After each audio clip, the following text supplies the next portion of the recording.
Okay, it's time to talk about stress. Here's the thing about stress. So stress to me, with all my clients, has always been a big deal. And if I had to say what is the root cause for them to gain weight, have any kind of health issues, it always ends up boiling down to stress. It really does. So we need to understand and break down stress. So I want you to think of stress as an onion. Literally, it's an onion. And think of the very center of the onion is like a Zen Buddhist monk, just the most like chilled out person you've ever seen. They're sitting in the very center of that onion.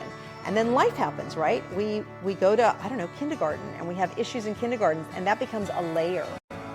And then we have some issues in high school or college, and those become more layers. And every issue, tragedy, anything that we didn't really look straight in the eye and figure it out, we just kind of covered it up, I guess you'd say, became a layer.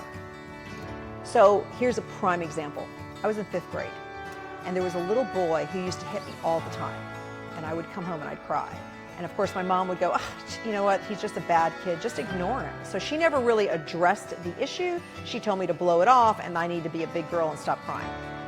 Wasn't really the right thing to do. But anyways, so she did that. So now several years later, I met this boy again. And we spoke a little bit, and I came to understand that his father used to beat the daylights out of him. A very sad story. And so he actually didn't know how to express like love or friendship. So the only thing he knew to do was to hit, because that's what his dad did.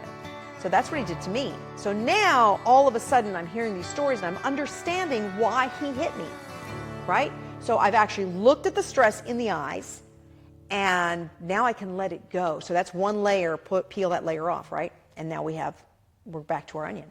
So that's really the way to do this. And granted, do we remember everything? I don't remember what happened in kindergarten. Do you? No, I don't. So we may not remember all these things, but now here's the next part of this. So anytime something triggers you, like gets you upset, you need to take a brief moment, and maybe you're busy, you could also write it down. I want you to take a brief moment or write it down and look at it later, and look at it and say, why did that bother me? Why did it bother me when that girl said something about my shoes? It could be something that simple, just shoes. Might not be something huge, right? But you got to think to yourself, why did that bother me? Oh, it bothered me because my mother was so particular about shoes, and she used to tell me that I had to clean my shoes. I don't know. There's stories. We have these stories.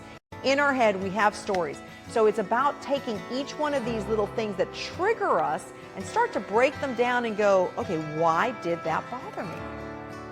And if you just take a brief moment at some given point in time, it'll be like an aha moment. Oh, now I understand why that bothered me. Now, there's one more thing with stress, though. Nobody can give you stress. They can't give it to you, and they can't take it away. It's our perception of a situation. But people can egg us on. So here's my prime example. You're in traffic, you're getting to work, and someone cuts you off. You slam on your brakes. Oh, wow, I can't believe they cut me off in traffic. You get to the office, and you're like, I am so sorry I'm late. This person, they cut me off in traffic. It was crazy. You have two kinds of people. You have one group of people that are going to be, I can't believe that. People are driving terrible these days, and they are egging this on. So now you're getting more and more upset. Yes, I almost killed myself. It was terrible. Oh, I can't believe this. And there's this thing going on. And it's like this anger. People love to go after angry things. It's terrible. So now there's this anger thing, and that's just egging on and kind of building up the stress inside of you. Now, there's the other person. So forget that story. Now go to the other side. You walk into the office. I'm so sorry I'm late. This person cut me off in traffic. And this person looks at you and goes, whoa, I hope that person is okay. I hope they weren't like, in rush for an emergency. That totally diffused the story. It created a completely different perception of the same situation. You see what I mean? So we want to be able to notice and recognize these things so that stresses in our life don't become this thing that tightens up our shoulders. Because here's what happens next. So if you'll notice when you are stressed or you're in the middle of a rush and you're trying to get a lot of things done at one time and that's creating stress, you'll notice your shoulders will tense up or your muscles tense up. Just something tenses up. Well, guess what? The same thing happens with your intestinal tract. I know I threw that in there from left field. Again, just bear with me. So here's what happens. You're eating perfect. Let's say you're eating just, amazing food. It's organic. It's a beautiful salad. And you've consumed this beautiful salad, but you're stressed. So your intestinal tract actually contracts ever so slightly. And in our intestinal tract is where we actually absorb our nutrition. So what happens is inside your intestinal tract, right here, inside, there's these little hairs and they grab the nutrition as the food is shooting through. And then, I don't have to tell you what happens to it, it just goes away. But anyways, these little hairs grab your food.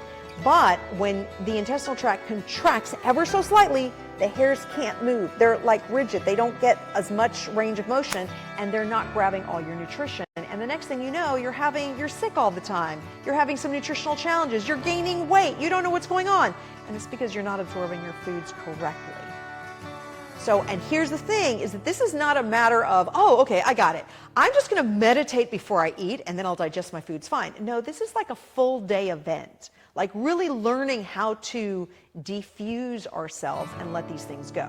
That's the key. So you need to figure out, okay, what are the things that I enjoy doing? Let me bring that into the play. When I feel myself stressed out, let me take a brief moment in time, 5 minutes, and drink a cup of tea. Maybe laugh with a friend on the phone, just so I can diffuse myself. Then I can come back to a situation and look at it with a different perspective. And with a different perspective, guess what? I'm going to act differently. I'll probably have more ideas and I'll be able to problem solve even better too. So just keep that in mind. Stress isn't a good thing and we really need to learn to let it go.